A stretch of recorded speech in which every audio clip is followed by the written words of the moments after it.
ओम शांति। कैसे हो आप सभी? उम्मीद करती हूँ परमात्मा के आशीर्वाद से आप सभी बहुत अच्छे होंगे। आप सब ने ये बात नोटिस की होगी कि स्टोरी सुनना सभी को बहुत पसंद आता है, फिर चाहे वो बच्चे हो, बूढ़े हो या जवान हो। जिस भी कहानी से हमको कोई सीख मिलती है वो कहानी हमें हमेशा ही याद रहती है और जहाँ तक पॉसिबल हो उसे हम अपनी लाइफ में अप्लाई भी करने की कोशिश करते हैं। आज की स्टोरी भी कुछ इसी बात से रिलेटेड है। आज की ये कहानी भी मेरी साथी टीचर से ही रिलेटेड है। मैडम के वेतन से रिलेटेड कुछ ना कुछ इश्यूज़ हुआ करते थे, कभी कुछ तो कभी कुछ, यानी लगभग हर महीने ही मैडम के सैलरी से रिलेटेड प्रॉब्लम्स चला ही करती थी। इस बात से मैडम हमेशा ही नाखुश रहती थी। उन्होंने बहुत से प्रयास भी किए सैलरी में जो विसंगतियां आ रही हैं उन्हें दूर करने के लिए, मगर सभी प्रयास असफल रहे। मैडम मेहनती थी, वे अपना काम मेहनत और लगन से करती थी। एक दिन लंच टाइम में मैडम मुझसे इसी बात पर डिस्कस कर रही थी। उन्होंने कहा, मैडम देखो, मैं सभी काम समय से पूरे कर देती हूँ। कुछ ऐसे भी स्टाफ हैं जो काम के प्रति कभी कभी उदासीन भी हो जाते हैं।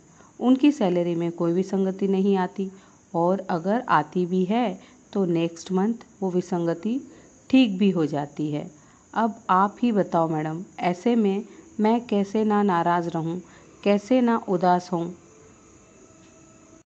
तब मैंने उन्हें समझाया कि दूसरों के साथ अगर अच्छा हो रहा हो तो हमें उन्हें मुबारकबाद देनी चाहिए, और हमारे साथ अगर कोई प्रॉब्लम क्रिएट हो रही हो तो सोचना चाहिए कि इसमें भी अपना कुछ भला ही लिखा होगा, ना कि उदास होना चाहिए।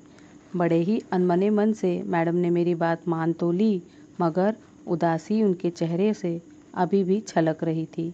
नेक्स्ट मंथ जब सैलरी डली तो उसमें डीए जुड़कर सैलरी जमा होनी थी, तो हम सब की सैलरी डीए जुड़कर जमा हुई, मगर इस बार भी मैडम की सैलरी में विसंगति तो थी ही, प्लस डीए भी नहीं जुड़ा था।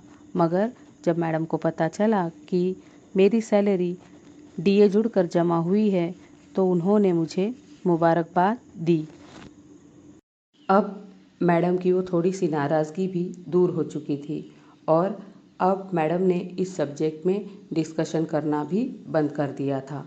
मैडम और मेरे बीच अगर कभी किसी बात पर डिस्कस हुई हो और मैडम कहे कि यही बात सही है और मैं कहती कि आपको कुछ दिनों में पता चल जाएगा कि वो बात गलत थी, ऐसा पहले 3 से 4 बार हो चुका था।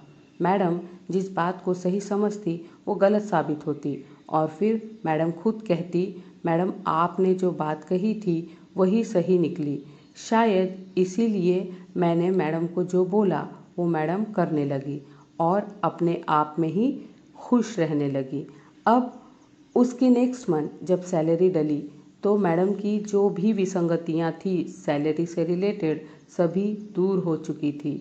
ये देखकर मैडम बड़ी खुश हुई और उन्होंने सबसे पहले उस परमात्मा का शुक्रिया अदा किया। इस कहानी से एक बहुत ही प्यारी सीख मिलती है। हम अगर दुखी हैं तो हमारी लाइफ में दुख ही अट्रैक्ट होगा और अगर हम खुश हैं तो हमारी लाइफ में खुशी अट्रैक्ट होगी। हम देखते हैं कि हमारे परिचितों में कोई अगर सक्सेस होता है, लाइफ में कुछ अच्छा अचीव करता है, तो हमारे मन में उनके लिए ईर्ष्या द्वेष की भावना आती है और हम यह भी कह देते हैं कि वो तो इस सक्सेस के लायक ही नहीं थे। और दूसरी तरफ हम भी लाइफ में सक्सेस होने की, कुछ अच्छा अचीव करने की कोशिश करते रहते हैं, मगर हम वो हासिल नहीं कर पाते। यहाँ पर अगर हम एक छोटी सी बात को समझ पाते तो हमारे लिए सक्सेस को हासिल करना बहुत इजी होता। अच्छा, आप भी जानना चाहते हो वो बात? जी सुनिए, ध्यान से सुनिए। अगर लाइफ में सक्सेस होना हो तो सबसे पहले दूसरे जो सफल होते हैं उन्हें दिल से मुबारकबाद दीजिए और जो सफलता हासिल करने की राह पर चल रहे हैं उन्हें इनकरेज कीजिए, क्योंकि अगर आप किसी की सफलता को देखकर खुश नहीं हो सकते तो सफलता नाम की खुशी के दरवाजे हम खुद बंद कर देते हैं। ओम शांति।